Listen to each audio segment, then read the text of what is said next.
excelente. Ya, entonces, ¿me indican para comenzar?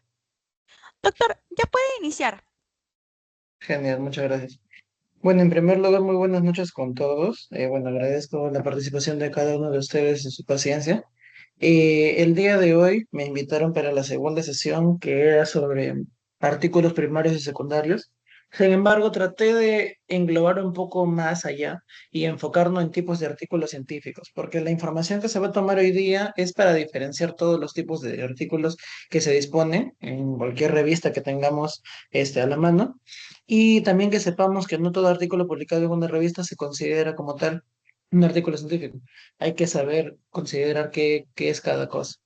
Entonces, bueno, ya me presentaron, mi nombre es Cristian Benítez y pues el temario del día de hoy se va a centrar en algunas nociones preliminares, parte de artículos, que es el nombre del artículo científico y básicamente sus tipos, qué consideraciones hay, y una clasificación muy rápida de los artículos primarios y secundarios, que es el tenor de la ponencia. Entonces, yo pregunto aquí, si es que se puede, y pueden levantar la mano tal vez, de todos los presentes, no sé si es que podrán colocar tal vez en el chat cuántos de ustedes ya son autores de algún artículo de investigación, o tal vez levantando la mano, me parece que sí es factible eso. Me comenta moderador, por favor. Sí, doctor, pueden levantar la mano. Ah, ya, excelente, gracias. ¿Alguno de ustedes, por ejemplo, ya muy bien, vemos uno, dos, genial. Genial. Entonces veo que al menos pocos de los que hemos estamos en esta participación, en esta ponencia, ya conocemos un poco de este tema. Entonces, lo que convendría es para el resto, muchas gracias a los que participaron, es ponernos un poco a la idea de que lo que nosotros tal vez estamos aprendiendo es algo que todavía sigue siendo una falta de consenso a nivel de la comunidad académica. Y algunas cosas que he tomado en cuenta son muy variadas para ciertos contextos. Entonces, vamos a comenzar siempre con un pequeño meme, porque sé que la mayoría de ustedes ven memes en internet y wow, se paran riendo, pero cuando van a leer un artículo científico, ya sé que están con la cara del gatito. Entonces, ¿qué es lo que pasa? Tenemos que conocer un poco más sobre esto. Vamos a hablar primero sobre lo que son las nociones de investigación, porque si bien es cierto, hay una parte importante en el concepto de investigación. Se sabe que la investigación es un conjunto de procesos sistemáticos, críticos y empíricos, que básicamente tratan de evaluar un fenómeno o problema justamente para ampliar el conocimiento sobre este. Pero quiero que ustedes se centren en la parte de proceso sistemático. Esto es importante, ¿por qué? Porque al ser un proceso sistemático significa que sigue un orden y sigue básicamente un flujo. Ahora, ¿este flujo se queda básicamente en investigación o va más allá? Eso es lo que nosotros vamos a comenzar a hablar en esta primera parte. Entonces, todos yo creo que cuando quieren hacer un trabajo de investigación, surgen con una idea. ¿Esa idea de dónde viene? Viene de una conversación con sus colegas, viene de una conversación con sus docentes, viene de alguna realidad que ustedes están pasando, bien sea profesional o personal. Puede que ustedes en sus cursos les estén dando una tarea y les pidan hacer un producto o parte de su tesis y encuentren algún artículo que tal vez les dio una idea y que ustedes quieren resolver esa realidad. Entonces, ¿qué es lo que sucede? Cuando ustedes tienen esta idea, lo primero que hacen es buscar más información para informarse sobre este tema. Entonces, nace justamente el planteamiento del problema, el cual conlleva a que uno, como investigador o como autor, o incluso como estudiante o como profesional, revise información. Esto no solamente se enfoca a temas de investigación, sino, por ejemplo, yo tengo un paciente que está, por ejemplo, con una enfermedad que tal vez yo no conozco, o tal vez no sé si es que esta es una presentación normal de una enfermedad ya conocida, entonces tengo que saber más o menos cómo abordar al paciente. Y una de las formas también, cómo se aplica esto, es justamente en nuestra práctica diaria. No sé cómo abordar al paciente, comienzo a leer guías de práctica clínica, algunas normas, en todo caso, en el caso del Ministerio de Salud, utilizamos bastante las normas técnicas de salud. Entonces, toda la literatura que podamos encontrar en Internet, en físico, entre otras cosas, va a obligar a que nosotros desarrollemos ciertas metodologías para poder abordar esta resolución. Ahora, las rutas más conocidas tenemos la vía cuantitativa y la vía cualitativa. No quiero entrar a detallar mucho a esto, solamente les voy a comentar un poco el flujo. Cuando yo reviso la literatura, tengo que entender cuál es el contexto de esta problemática. Entonces, revisaré mi marco teórico, la información que yo tengo, voy a visualizar básicamente el alcance, o sea, hasta dónde yo puedo utilizar ese marco teórico para resolver mis problemas.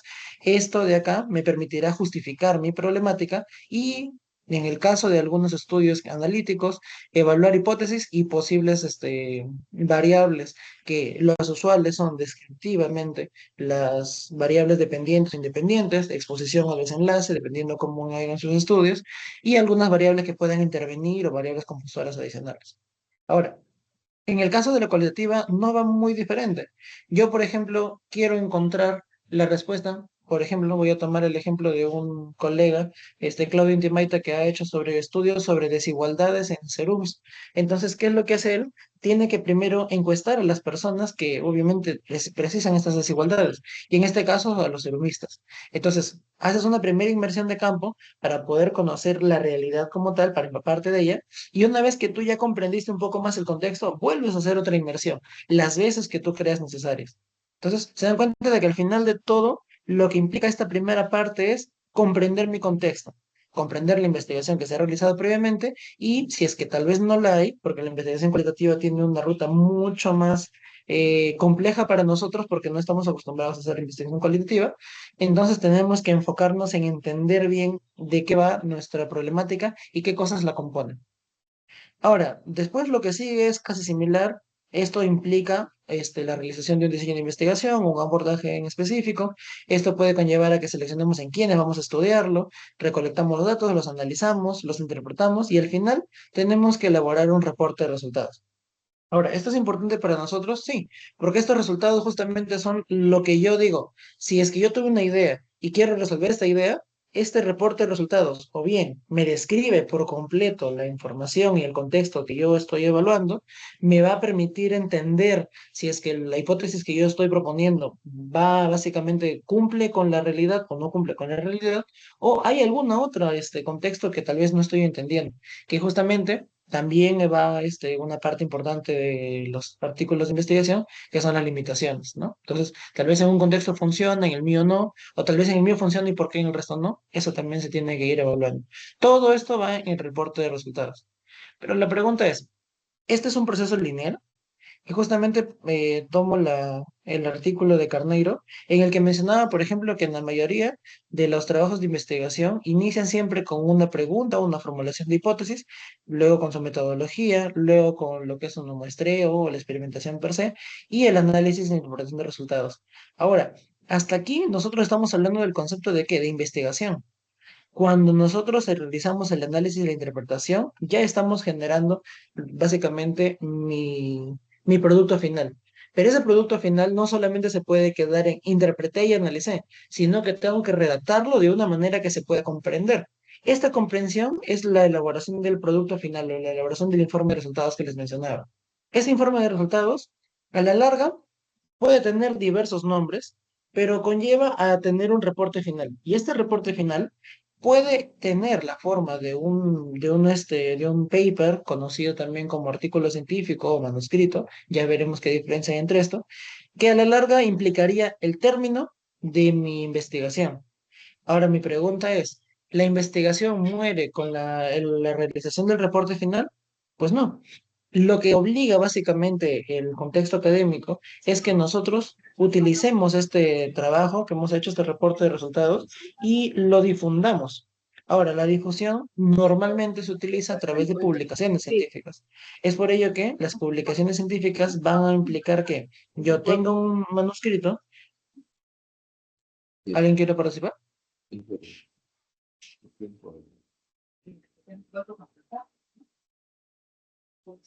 No, los meses que más que he trabajado. Pobre que, no sé, moderador, hay que tratar de tener cuidado con los micrófonos. Gracias. Ahora, en el caso, como les decía, entonces ya nosotros tenemos el artículo o el manuscrito en general. Este tenemos que saber que ha pasado previamente por una envío a una revista, probablemente. Esta revista lo que ha hecho es buscar que haya editores que lo revisen, si ellos lo consideran pertinente, lo mandan a revisores, los revisores dan su feedback, su retroalimentación, y a partir de ello vemos que al final termina una publicación. Entonces, este proceso final ya es justamente la interrelación entre investigación y publicación. Como se dan cuenta, el punto central de los dos y el que comparten es justamente la elaboración o redacción de un paper o de un manuscrito o de un artículo. La pregunta es entonces, ¿y ahora esto es lineal? ¿Termina todo en una publicación? Pues no. Como veremos acá, Alfonso Montero menciona que esto es un ciclo. Y si bien es cierto, nosotros iniciamos con una idea, esta idea a la larga obliga a que nosotros hagamos un diseño. Este diseño conlleva que luego gestionemos la información y sepamos cómo lo elaboramos. Y cuando ya nosotros tenemos la parte final, recién comenzamos a redactar el artículo y lo revisamos claramente como equipo. Pero después esto de acá tiene que publicarse. ¿Para qué? Para que justamente cumplamos con estas tres que él menciona, DDD. Difusión, diseminación y divulgación. La difusión de la información tiene que ver con básicamente nuestros resultados, mencionarlos al público. Y la diseminación es que este público objetivo lo mande al resto de personas que probablemente se puedan beneficiar de ello. Sin embargo, a veces el término difusión y divulgación puede que suene un poco raro, pero la divulgación lo recibimos más para aquellas personas que no tienen que ver con el población objetivo ni con el contexto específico. Usualmente, la divulgación se realiza para personas no, en todo caso, con no fin científico, ¿no? eh, Hay que tener en cuenta de que esto finalmente va a estimular a que se vuelvan a abrir nuevas ideas, nuevas preguntas de investigación, y eso, como mencioné nuevamente, implica un ciclo, que es el ciclo de la investigación y la publicación científica. Ahora, como tal, el término publicación científica, entonces ya tenemos una noción de ella, y la noción sería que es un elemento importante de la comunicación científica. O sea, yo publico para comunicar. Si el artículo, el reporte final o mi tesis, por ejemplo, lo guardo en mi gaveta, lo guardo en mi escritorio y nunca más lo presento, pues alguien le dará bola. Probablemente no. Tal vez como tesis, pero muchas veces las tesis también tienen una reputación un poco complicada en nuestro país.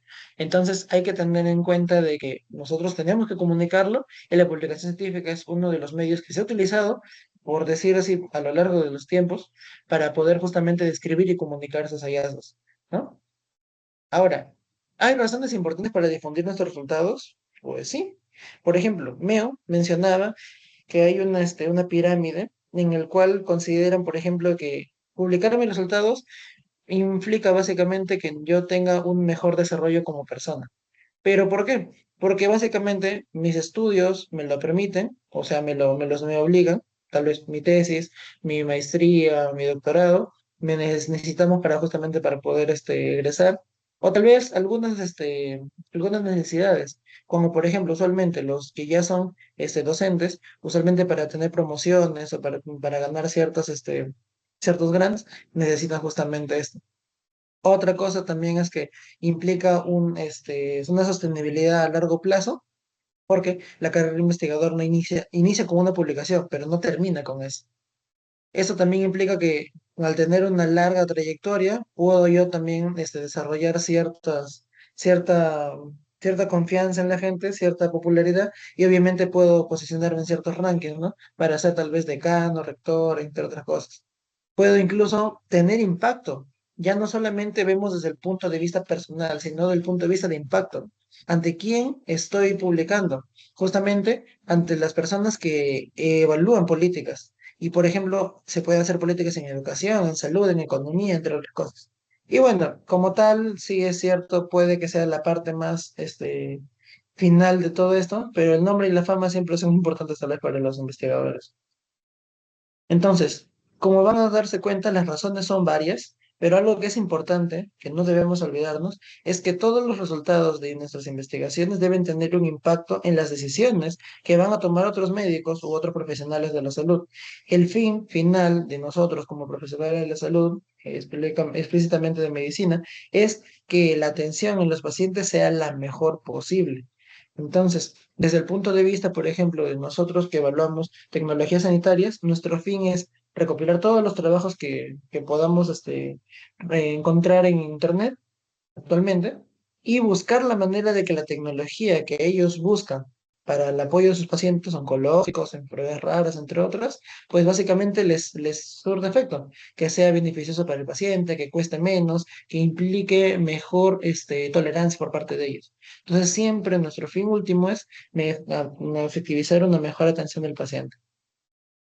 Ahora, en este artículo, por ejemplo, Carvalho Medivil publica en el 2019 una tabla que justamente está basada en un artículo de un editor de la revista Médica Herediana.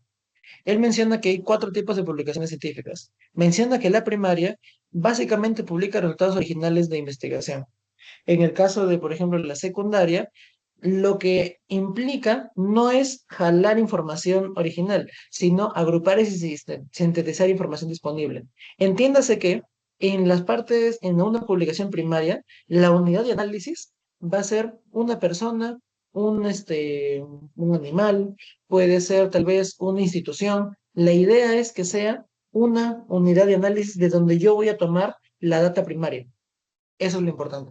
Mientras que en una secundaria, lo que hace es justamente el análisis también, publicación de resultados, pero en la unidad de análisis ya no va a ser un ente donde voy a tener data primaria, sino va a ser el artículo que reporta esa data primaria. Es por eso que la mayoría de artículos de publicaciones en secundarias se les considera artículos de revisión. Ahora, la mayoría ya agrega un poco lo que es terciaria, en lo que son, por ejemplo, publica información que ha dejado de ser controversial. Usualmente, por ejemplo, libros de texto, sumarios, muchos han leído tal vez, por ejemplo, Clinical Key, Up to Date. Usualmente tienen esta idea de contrastar un poco la información que tiene ya publicado bueno, en este caso la academia, y lo usual es que nosotros tratemos de aterrizarlo. En este caso, un sumario o una guía de consulta, lo que me permite a mí es justamente esto. Cuando yo voy a guiarme de eso es porque se supone que la información ya está validada y no vamos a estar pensando que es posible que utilice esto o es tal vez factible. La idea es que una publicación terciaria me brinde información que ya está aterrizada y que de una otra manera ya está consensuada. Mientras que la categoría cuaternaria, tal vez no muy conocida por algunos, es enfocado más en la divulgación a la comunidad no científica. Entonces, por ejemplo, ¿qué podemos hablar aquí de usualmente de los visual abstracts o de las infografías que se pueden hacer en el contexto de de dar a conocer nuestras investigaciones a tal vez otros colegas, ¿no? Ahora, enfocando en la parte de un artículo científico, tenemos que comenzar a hablar que una publicación científica no es lo mismo que el artículo científico. El artículo científico ya tiene una definición como tal, que es un documento escrito que está basado en evidencia empírica, pero la característica importante es que aporta conocimiento nuevo derivado de resultados de investigación. Ahora, la pregunta es, ¿hay características? Sí. ¿Hay aportes? Claro. El aporte principal de un artículo científico son variados, porque dentro del artículo científico hay varias opciones para poder publicar. Tenemos, por ejemplo, aquellos que describen y analizan datos de poblaciones o contextos específicos. Algunos tal vez que respaldan o contrastan hipótesis y otros que comentan investigaciones existentes o tendencias. Entonces, como se darán cuenta, si ustedes tal vez tienen un poco más de conocimiento de los tipos de publicaciones, estos de acá engloban a varios. Por ejemplo, acá podemos hablar de estudios descriptivos, podemos hablar acá, por ejemplo, estudios analíticos, acá de algunos comentarios o cartas al editor, entre otras cosas. La idea es que un artículo científico tiene que aportar conocimiento nuevo. Ahora, ¿todo siempre va a ser conocimiento nuevo?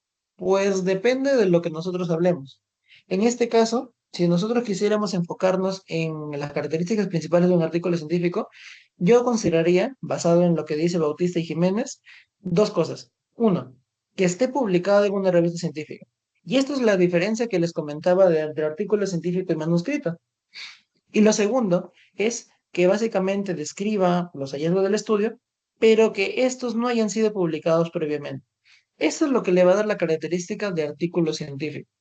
Entonces, por ejemplo, yo podría tener un artículo, ¿no? Como por ejemplo este que es características clínicas y situación epidemiológica del dengue en el Perú, una revisión sistemática, y yo preguntaré, ¿este es un artículo científico? Por supuesto, porque este artículo, para que pueda publicarse, ha tenido que pasar por una revisión y obviamente implica que ya está publicado en una revista. Y si ustedes lo pueden ver acá, este artículo se encuentra con un código, con varias cosas que lo identifican como un artículo científico, que probablemente ya les habrán explicado en la diapositiva ayer, anteayer. Otra cosa importante es que, por ejemplo, no ha sido publicado previamente. Para eso, nosotros como comité editorial tenemos que revisar justamente esto y tenemos que dar un seguimiento. Esa es una labor bastante onerosa en ciertos puntos, pero a la larga, pues, ayuda a que nuestra publicación y la reputación de la revista, pues, sea mucho más, sostenida. Y algo importante que necesito que ustedes comprendan aquí es que este artículo, si bien es cierto, es una revisión sistemática, pero es un artículo como tal.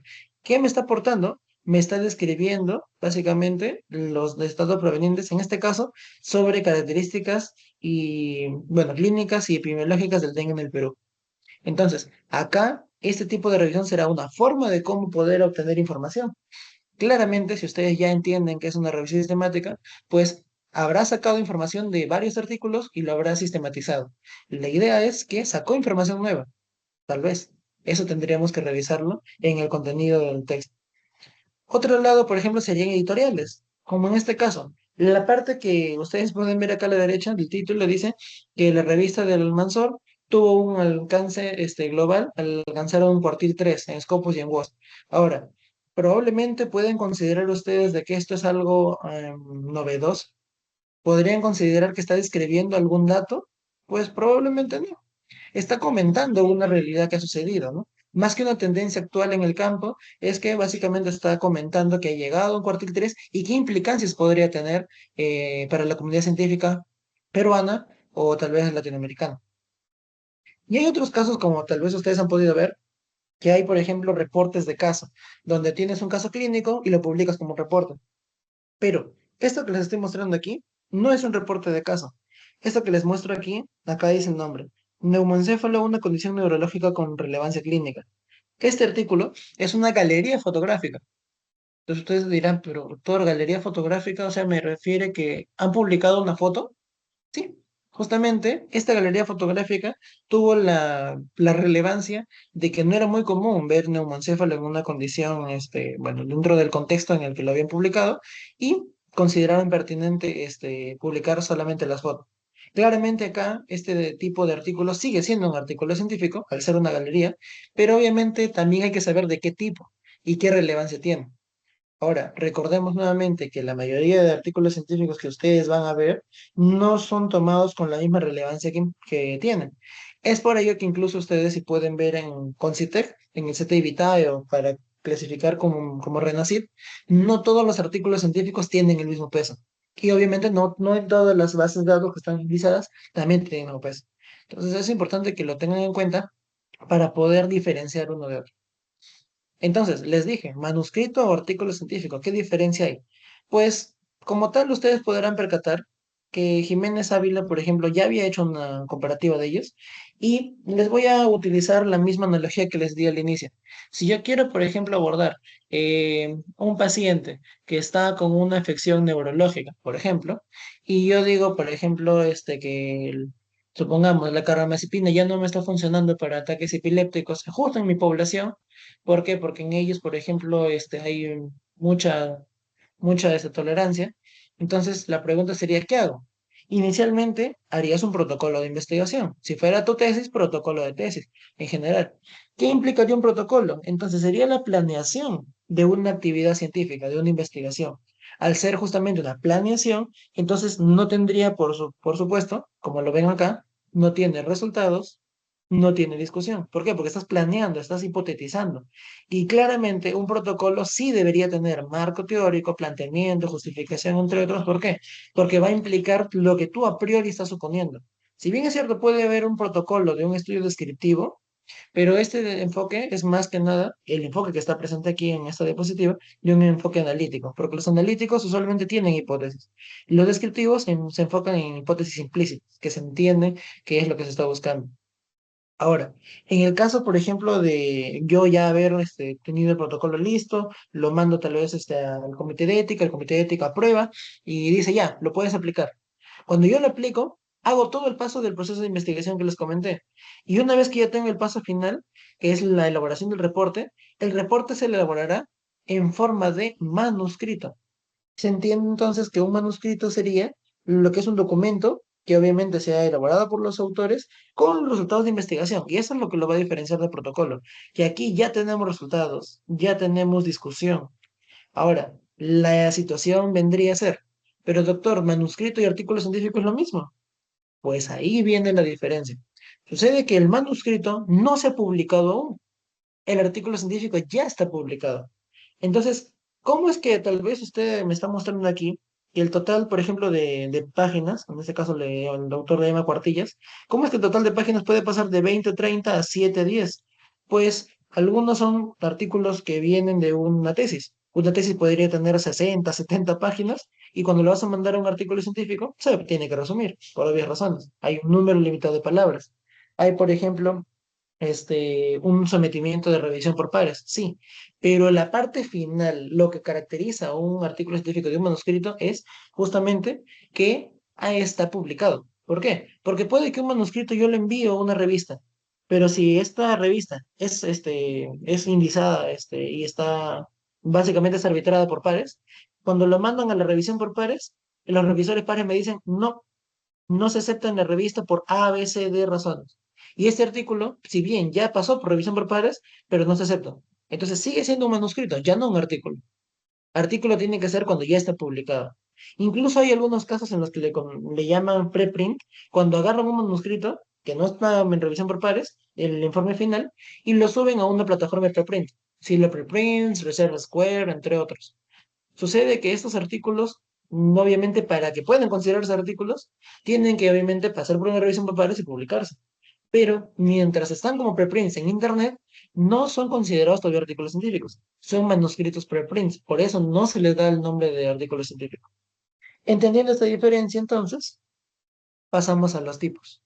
Los tipos de artículo científico, según La Peña, comenta que hay cuatro. En general son los artículos primarios, denominados también investigaciones originales, los artículos secundarios, denominados artículos de revisión. Hay artículos especiales que, si bien es cierto, pueden encajar en uno u otro, pero tienen una característica particular, por eso están separados. La literatura terciaria, o como lo también mencioné previamente, publicaciones terciarias, y la literatura gris es un añadido que lo consideran básicamente porque usualmente no está revisado por pares. Entonces, ahora, entendamos, por ejemplo, que dentro de los artículos primarios ustedes van a encontrar diversas cantidades, pero no todas las revistas consideran esta información de manera consensuada. Por ejemplo, les muestro un caso. Estos artículos originales, que obviamente su nombre es artículo original porque es un artículo que brinda información única, no están bajo el mismo criterio en una revista como la llama, The Journal of American Medical Association. Sucede, por ejemplo, que Llama considera como investigación original a los metaanálisis, mientras que en el caso de La Peña se dan cuenta de que lo pone en revisión secundaria, en un artículo secundario. Ahora, esto es un poco una confusión que suele pasar y hasta hace unos meses yo también tenía la misma confusión. Y justamente entendiendo el concepto, es que el metaanálisis no es un artículo científico. El metaanálisis es una medida estadística. Ahora, ¿por qué motivo es que aparece aquí? Es que en su momento esto deriva de lo que es una revisión sistemática. Ustedes lo pueden ver aquí. Una revisión sistemática es cuando tú básicamente a través de un mecanismo que lo comentaremos más adelante, se sacan varios artículos primarios y se saca una información. Esa información, de una u otra manera cualitativa, o sea, utilizando metodología cualitativa, podemos revisar todas las características de los artículos y tratar de generar una idea de qué información hay sobre el tema que estoy buscando. Sin embargo, para realizar un metaanálisis se requiere específicamente que esta información cualitativa tenga ciertos patrones que puedan generar que se aplique una investigación o una metodología cuantitativa. En este caso, por ejemplo, estamos buscando Probablemente el número de reacciones adversas, por ejemplo, por, no sé, pues, por metformina que por glibenclamida. Entonces yo utilizaría tal vez una medida estadística, en este caso, por ejemplo, puede ser un riesgo relativo, un odds ratio.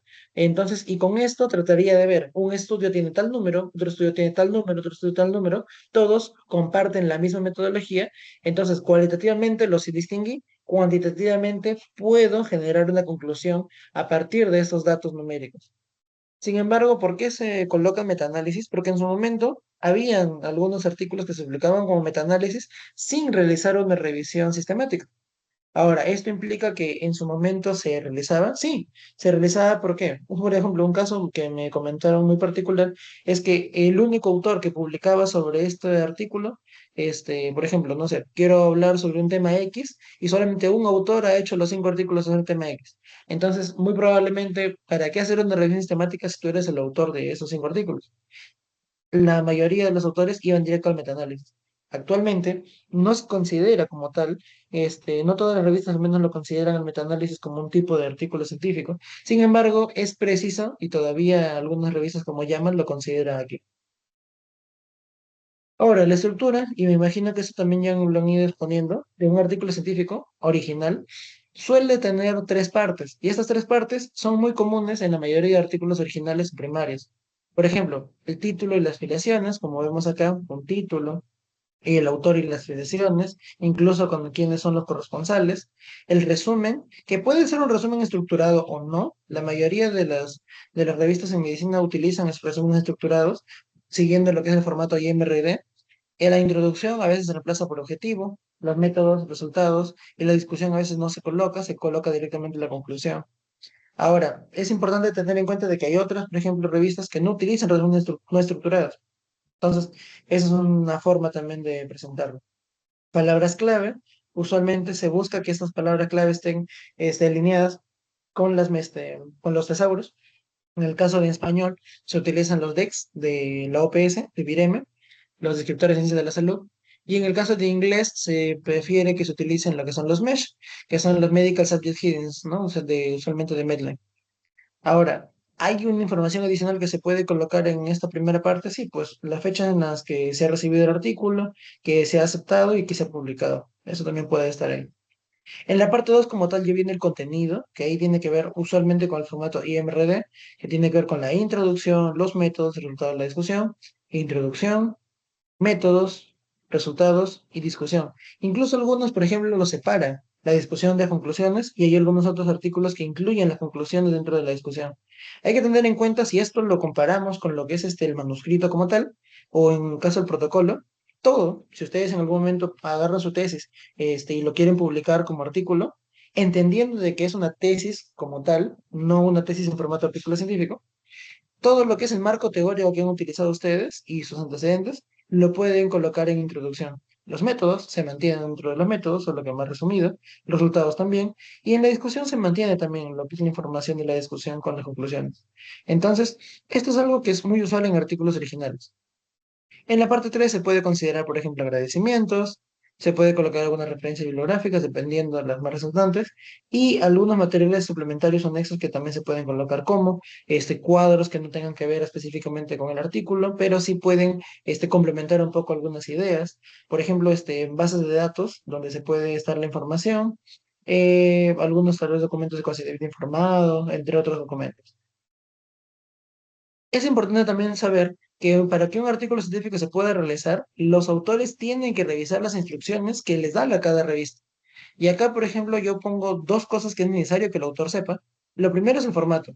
Cada revista siempre tiene un formato y este formato que le da depende justamente de las imposiciones que tenga cada tipo de artículo. En este caso, están todos combinados, no está por tipo de artículo, pero se darán cuenta de que para artículos originales usualmente tiene un número de palabras en el resumen, tiene un número, por ejemplo, de palabras en general, tiene un número de tablas y figuras y un número de referencias bibliográficas específico. Esto se puede añadir dependiendo de qué tipo de artículo sea, ese es un tema. Ahora, algo particular que quiero que vean aquí, y estas es las instrucciones de los autores de la revista del Almanzor, es que se dan cuenta acá, dice artículo original, referencias 40 y dice B, y acá en el B dice, en el caso de revisiones sistemáticas. Entonces ustedes se preguntarán, pero no, doctor, ¿no que revisión sistemática era un estudio secundario? ¿Por qué dice que es un artículo original? Ahorita lo vemos. Y aparte del formato, algo que necesito que también ustedes sepan es cómo reportarlo. No todos los artículos se reportan de la misma manera. Y hay que diferenciar una cosa es reporte de resultados y otra cosa es este riesgo de sesgo, mecanismos para poder, herramientas para evaluar riesgo de sesgo, no es lo mismo. En el caso, por ejemplo, de estudios observacionales, usualmente se utiliza, por ejemplo, Strobo. En el caso, por ejemplo, de revisiones sistemáticas, incluso revisiones de alcance, o scoping review también se le llama, se utiliza lo que es Prisma. Ahora, hay Prisma para revisiones sistemáticas y Prisma para scoping review. En el caso de, por ejemplo, de ensayos aleatorizados, se utiliza la guía Consort, y si tuvieran que ser el protocolo del ensayo, se utiliza la guía Spirit, por ejemplo. Para reportes de casos, se utiliza la guía CARE, ¿no? Y así un montón de más artículos que ustedes puedan ir revisando, guías de reporte. Entonces, para entrar a detallar como tal el tema de la exposición, esperando que hayan podido comprender a priori toda esta información que se les ha colocado a ustedes, vamos a hablar ya de los artículos primarios y de los secundarios. En este caso, la Peña considera que los artículos primarios también son conocidos como artículos originales, ¿ya? Ahora, acá, ¿qué podemos encontrar? Información sobre artículos teóricos que usualmente presentan, por ejemplo, principios nuevos o consolidados. Usualmente, por ejemplo, y no sé si ustedes han podido revisar artículos de ciencias sociales, muchos artículos de ciencias sociales publican, por ejemplo, monografías. Y esas monografías o ensayos tienen información que es un poco más de comprender un poco el contexto y el panorama de la temática que están revisando. Entonces son artículos teóricos, tal vez más enfocados en la parte cualitativa y algunos incluso no tanto la cualitativa, sino un poco la reflexión. Pero igual, si es que esta reflexión conlleva un conocimiento nuevo, digo nuevamente, se considera un artículo científico primario. Ahora, lo que nosotros tal vez estamos más acostumbrados son las investigaciones observacionales y experimentales, ¿no? Ahora, acá, por ejemplo, la Peña habla de tres ejemplos. Uno de ellos son los artículos centrados en la descripción de algunos casos. Y acá tenemos, por ejemplo, el reporte de caso, que suele considerar de uno a tres casos clínicos. La serie de casos que se considera de cuatro a más, usualmente no más de 10. Y en el caso de los artículos basados en diseños de investigación, se considera obviamente de diez o más participantes. Aquí son más enfocados en los diseños de investigación clínica, de investigación científica. Ahí tenemos, por ejemplo, estudios observacionales que pueden ser los transversales descriptivos, transversales analíticos, casos controles, cohortes, entre otros. Los cuasi experimentales, dentro de los más utilizados en el ámbito de medicina, es los estudios pre y post, ¿no? Usualmente. Y los estudios experimentales, de entre los más conocidos que tenemos, los ensayos controlados aleatorizados. Otros ejemplos que se pueden tener que también son artículos primarios que brindan información original son los informes técnicos, las notas técnicas o de innovación y las tesis y disertaciones originales. Entonces les repito nuevamente, su tesis de posgrado se puede considerar un artículo de investigación primaria, pues va a depender mucho de qué. Y en general depende de que si sigue una metodología adecuada, si se sigue básicamente normas éticas, pero algo importante es que una tesis puede hacerse de un estudio como los que ustedes conocen, estudios relacionales, cosas experimentales, pero algunas tesis, incluso ya sé actualmente, estas en medicina están publicando revisiones sistemáticas. Esa revisión sistemática se podría considerar un estudio primario o secundario, aún siendo una tesis. Entonces, esa es justamente la situación. Depende de cuál sea el diseño que es utilizado en tu tesis, depende de qué reporte estás haciendo, podemos considerarlo un estudio primario o secundario. Ante ello, por ejemplo, nuevamente el caso de dengue, este es un caso, este es un artículo original. Si ustedes se dan cuenta, es una revisión sistemática, tranquilamente como una tesis de revisión sistemática. Pero ¿qué pasó? ¿Por qué se consideró una revisión sistemática? Porque justamente acá, si ustedes pueden evaluar, dice, se identificaron y resumieron cualitativamente los estudios que reportaron pacientes con dengue, se realizó una búsqueda y los resultados de los artículos incluidos se presentan en tablas y gráficos. Entonces, se entiende de que la información que se encuentra en cada artículo primario ha podido derivar en un conocimiento nuevo. No significa que las características clínicas se hayan descrito solamente de manera, no sé, si quieren ponerle específica, en una tabla, y no se haya concluido nada al respecto, Se supone que estamos entendiendo que hay un concepto de análisis de artículos y de estos estamos jalando información que va a implicar una reflexión final o un concepto nuevo. Es por ello que se considera un artículo original esta revisión sistemática. Ahora, supongamos que no sea una revisión sistemática, que sea puramente cualitativa, que no genere una conclusión nueva. ¿Hay algo que pueda hacer que esta revisión sistemática pueda tener una característica original? Lo veremos en la siguiente parte. Entonces, eh, para que puedan comprender un poco, las redacciones que se pueden hacer de los estudios observacionales usualmente se hacen con lo que es la guía Stroop, y eso que necesito que ustedes lo comprendan. Hay una guía Stroop para los estudios que no son cohortes, específicamente transversales, descriptivos o analíticos y de casos controles, que siguen básicamente la metodología de la forma de redacción IMRID. Por ejemplo, introducción, métodos, resultados y discusión. Y dentro de ellas ustedes se van a dar cuenta que hay varias formas de cómo reportarlo. Ahora, otra cosa que ustedes pueden ver es que en los estudios de cohorte, si ustedes pueden ver acá, hay todas las partes que puedan describir, por ejemplo, el diseño del estudio, el contexto, los participantes, variables, entre otras cosas, donde va a cambiar un poco el enfoque de un cohorte va a ser en la metodología. ¿Por qué? Porque como van a darse cuenta acá, el stroke para cohortes, el enfoque cambia aquí. Si bien es cierto, todo es igual, cambia en la parte descriptiva del seguimiento. ¿Por qué? Porque justamente en el análisis de un cohorte se enfoca justamente en el seguimiento que se le da al paciente. Y usualmente hasta las medidas estadísticas, que se utilizan aquí, también van variando. Otro tipo, por ejemplo, de estudio, que son los ensayos controlados aleatorizados, utilizan, como les dije, la herramienta Consort, que su actualización se ha publicado recién este año, y ahí van a ver la actualización, que sigue el mismo patrón: introducción, métodos, resultados y discusión. Cada uno, obviamente, como este también tiene un enfoque similar al de una cohorte, baja con el seguimiento. Ahora, es importante saber que acá, como es un ensayo controlado, tiene más cosas, no solamente lo que es un estudio acorde, pero la metodología de redacción es la misma, IMRD. En la parte de los artículos secundarios, para enfocarnos netamente en ellos, son considerados artículos de revisión. Su chamba es básicamente toda la información que yo encuentro, la reviso, la analizo cualitativamente y si es que hay algo que sintetizar cuantitativamente, lo realizo. Todo este proceso tiene que permitir el ampliar un conocimiento sobre algo que ya se supone que está previamente comunicado. Ahora, ejemplos, tenemos revisión narrativa, revisión de alcance y revisión sistemática. Pero justamente acá viene el detalle.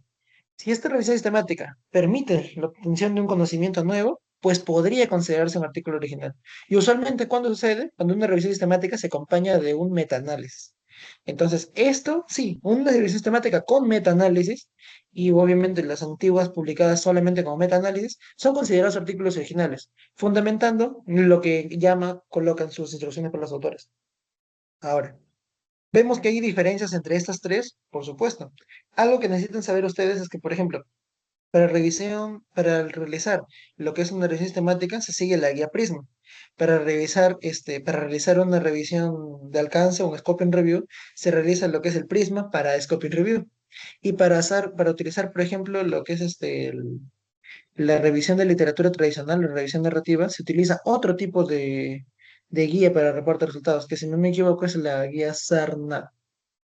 Entonces, cada una de ellas tiene una forma de presentar información, pero cada una también tiene una forma de cómo se hace, una metodológicamente diferente.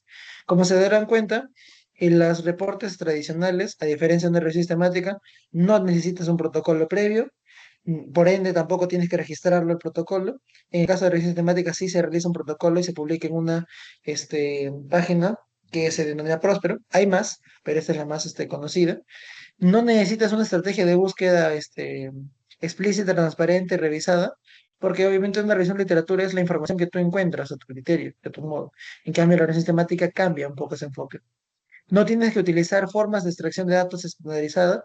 Es como decir, para hacer una revisión narrativa no necesito tener un número mínimo de autores para poder revisar la información. En cambio, la revisión sistemática se recomienda que sea mínimo dos autores, o en su defecto que sea un autor que revise el 80% y el otro 20% ya lo revisan en conjunto, eh, para poder hacer la lectura. La extracción de datos también es otra forma que está enfocado ya bajo bajo la guía de revisión de calidad de Amstar, que eso se revisa para revisiones sistemáticas. Por ejemplo, en el caso de una revisión narrativa no se necesita una revisión, una lectura crítica del riesgo de sesgo, a diferencia de una revisión sistemática que sí. Y obviamente la síntesis de la información, de los hallazgos, no necesitas hacerlo porque una revisión narrativa es básicamente, vulgarmente diciéndolo, como una monografía, a diferencia de la revisión sistemática que sí requiere la síntesis de estos hallazgos, ¿no? Ahora, un scoping review va por ahí. Si es bien cierto, se puede algunos hacer protocolos, no es necesario que se haga que se guarde, ¿no? Que se publique el protocolo, pero si es que si quisiese publicar, hay algunas bases, por ejemplo, diferentes a Próspero, porque Próspero es para protocolos de revisión sistemática. Acá se utilizaría, por ejemplo, el Open Data Framework. Si bien es cierto, el Scoping Review, a diferencia de un tradicional, comparte con la revisión sistemática de que sí tiene una estrategia de búsqueda específica, sí hay formas estandarizadas de extraer los datos, pero no es necesario hacer un riesgo de sesgo ni hacer un resumen. Entonces, hay que también tener en cuenta esta información para poder distinguir a uno de otro. Ahora, para culminar, los artículos secundarios, usualmente las revisiones sistemáticas, siguen la guía Prisma, que se fue publicada últimamente en el 2020, y la guía es casi similar. Como se dan cuenta, casi todos los artículos científicos originales suelen tener esta forma, ¿no? El formato IMRD. Ahora, la introducción, los métodos, se dan cuenta de que acá tiene otra cosa más que la redacción de los observacionales o del ensayo controlado literizado no tiene. Como por ejemplo, aparece el concepto de estrategia de búsqueda, aparece la información sobre, bueno, antes era criterios de inclusión y de exclusión de pacientes o de personas o de unidades de análisis, y a partir de ello se comienza a hacer una técnica de muestreo. Acá esta estrategia de búsqueda permite justamente obtener los datos y a través de eso se hacen selección de estudios que convengan, justamente aplicando los criterios de elegibilidad, un proceso de colección de datos, la recolección de datos y una evaluación de sesgo. Entonces, acá se dan cuenta de que hay más cosas que un estudio observacional. Pero, como les digo a la larga, sigue siendo el formato de un artículo original. Ahora, eso es algo que todavía no hay un consenso per se, pero si es que ustedes ven que una revista sistemática se publica como artículo original, ya tienen el fundamento de por qué es. Para complementar, acá se dan cuenta que la siguiente parte es resultados y discusión. Cada cosa tiene su parte. Una cosa importante, por ejemplo, de la parte de resultados es que se puede reportar lo que son los sesgos individuales por estudio y se puede publicar en un sesgo en conjunto. Y, por ejemplo, esto lo podemos ir revisando ya, cada punto, si es que es metodológicamente adecuado según la guía Amstar. Pero para saber que está metodológicamente redactado, primero se debe utilizar la guía Prisma. Entonces, la guía Prisma para redacción y la guía Amstar para ver la calidad metodológica del estudio. Entonces, para ver el riesgo de sesgo es otro tipo. Eso ya es para ver otro tipo de análisis. Entonces me parece que de forma resumida es todo lo que he podido abordar. No sé si es que hay alguna duda. Igual estoy acá atento a los comentarios de cada uno de ustedes. Y pues nada, muchas gracias.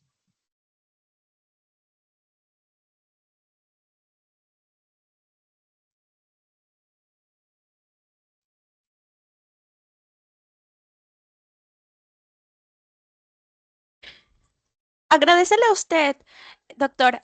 Chicos, ¿tienen alguna pregunta, alguna encuesta para iniciar con la dinámica?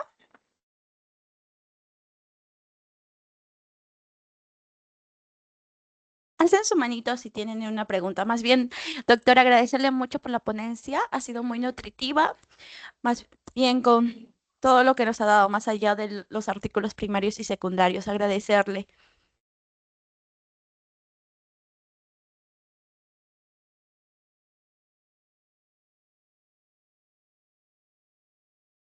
Bueno, Eh, igual gracias a ustedes por la consideración y nada, estaremos muy atentos para una siguiente pregunta en otra oportunidad y nada, espero que se encuentren bien.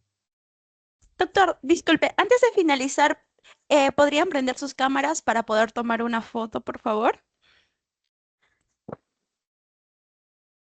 Igualmente usted, doctor, si podría, por favor, prender su cámara. Y a todos ustedes, si podrían prender, por favor, su cámara para una foto.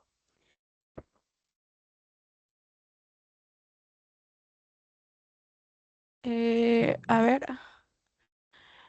Doctor, disculpe, ¿podría dejar de compartir para poder tomar una foto para con todos los asistentes? Justo estoy buscando la opción. Ya. Por favor, prendan sus cámaras.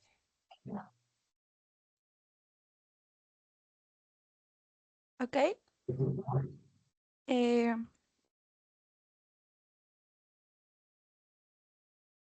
todos los que puedan prender sus cámaras, por favor, se les agradecería mucho.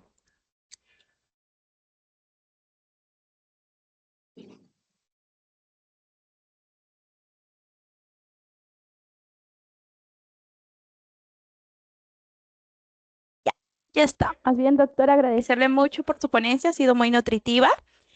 Chicos, por favor, no se vayan. Tenemos una dinámica después de esto, dados unas preguntas dadas por el doctor, un Kahoot o Kiss. Ahorita voy a compartirles el link por el WhatsApp.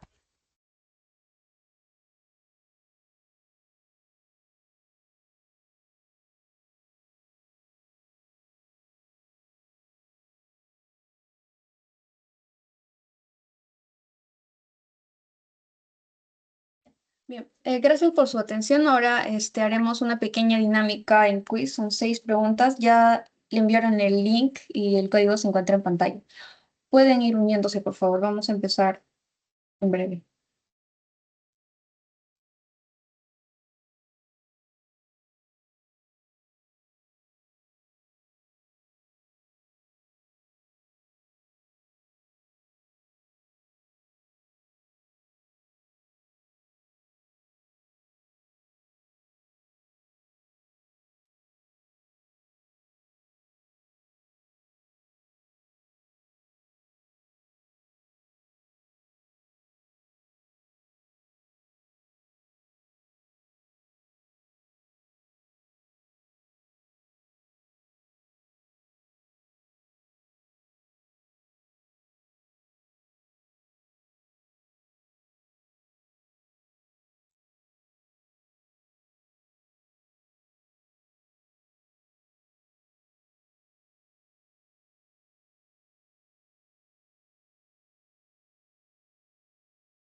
Chicos, por favor, únanse para que vean qué tal han podido comprender la ponencia del día de hoy, que ha sido muy nutritiva para todos, los artículos primarios y secundarios, y además de ello hemos podido ver otras cosas. Espero que les haya gustado a todos. Ahorita vamos a iniciar a las 9 en punto. Iniciemos con este quiz.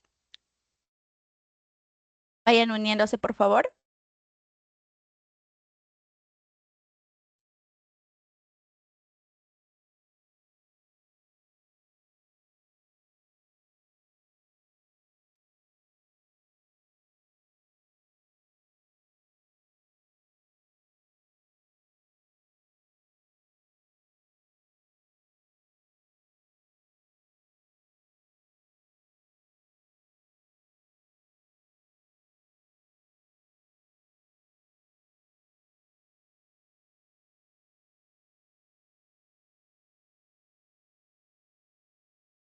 Ya, chicos, vamos a iniciar ahorita el quiz.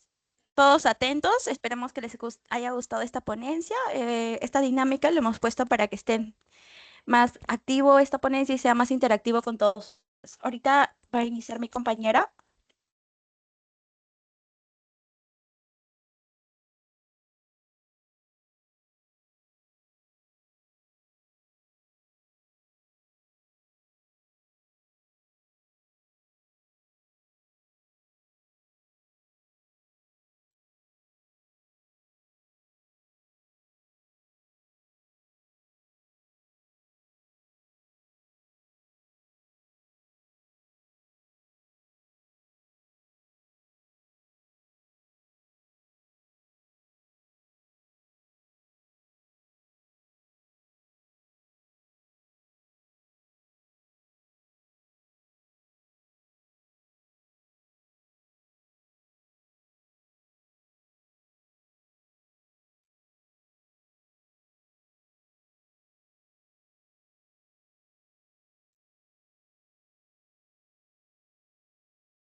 Chicos, el quiz va a terminar a las 9:07. Para todos, por favor, estén finalizando. Esperemos que les haya gustado la ponencia.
Por favor, estén ya finalizando porque ya falta un minuto para ver los 5 primeros. Ahorita vamos a mencionar a los 5 primeros que han contestado todas las preguntas. Como han visto, son 6 preguntas, están algo sencillas, que sí han tratado del tema.